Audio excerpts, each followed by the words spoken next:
Hello. Hello. Thank you so much for coming today to our exhibit of Rebellion and Change from the Renaissance to the 19th century. We're going to be seeing multiple pieces today.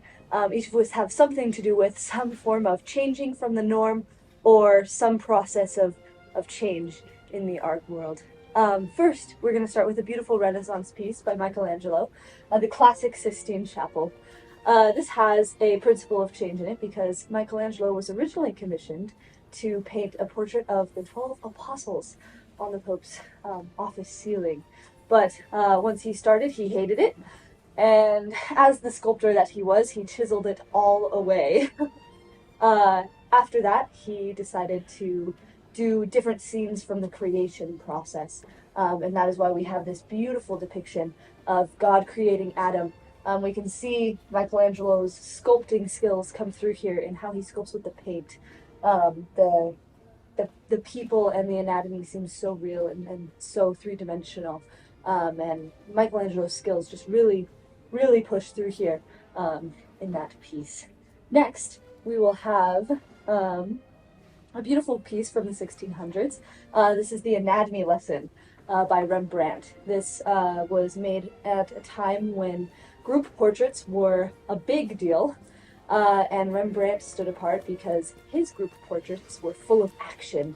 Instead of people standing just stiff and side by side and looking out towards the painter or the viewer of the painting, Rembrandt does a beautiful job of putting action into it, having a story. This is the anatomy lesson of Dr. Tulp, and we can see all of the students leaning in with anticipation and watching Dr. Tulp show them the different muscles in this man's arm. And that this was a huge change because nothing had ever been so action-packed for the common people or for organizations who were asking for commissions. And it really led the way of this idea of having paintings that drew people in, almost like we're there watching the anatomy lesson or being a participant in it with this group. Um, Next, another painting from the 1600s is Woman Holding a Balance by Vermeer.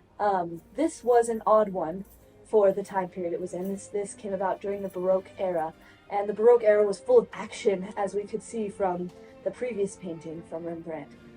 This painting, however, is so simple and it's so quiet and soft, and it's almost like a moment frozen in time, and it's seen in the art world as a large symbol of change in art. Things are shifting, things are growing, and it's full of anticipation because there's it's almost as if there's something that we're supposed to be seeing and something that's supposed to be happening, and um, we just can't help but look at it and just fall deeply into those light and shadows.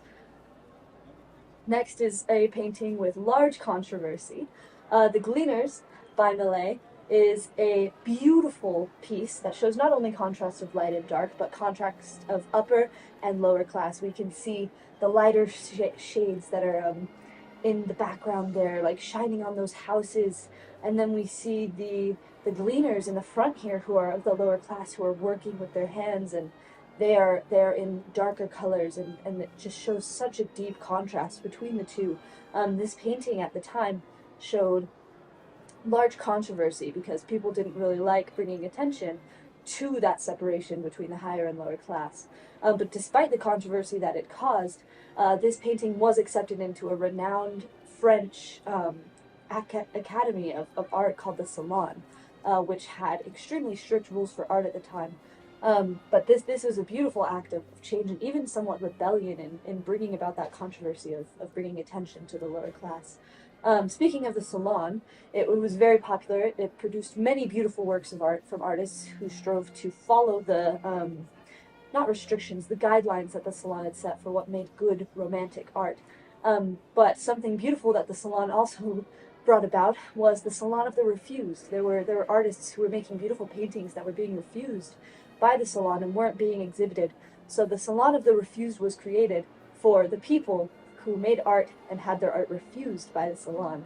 The Salon of the Refused started and spurred this whole act of almost rebellion amongst artists, where they were able to make salons of their own and exhibit their own art. And a beautiful, beautiful product of this is Claude Monet's Impression Sunrise from 1872.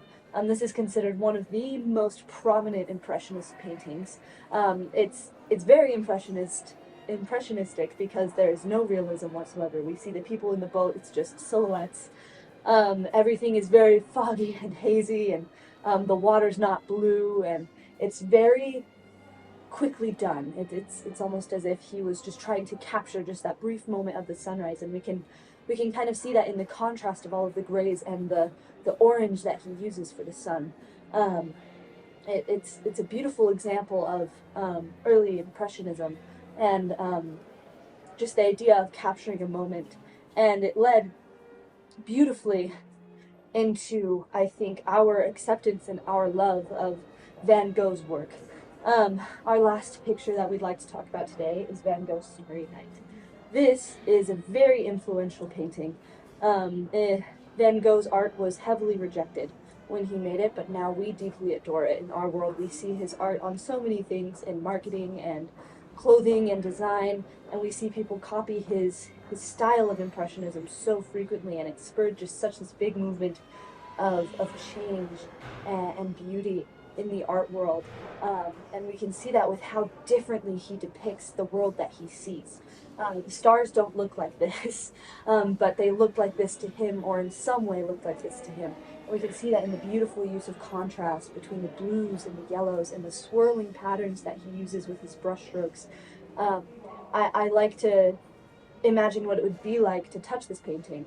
And that seems a little concerning because we don't really touch the paintings, but I feel like there would be so much texture there, and just so much movement in the paint itself that it makes me wonder what Van Gogh really was feeling and seeing when he made this piece. Um, but that is all that we have today. All of these beautiful works have been marvelous representations of change and rebellion in the art world from the Renaissance to the 19th century. And we thank you so much for joining us today for this exhibition. Um, Please feel free to stick around and check out anything else that we have here. Thank you so much for coming.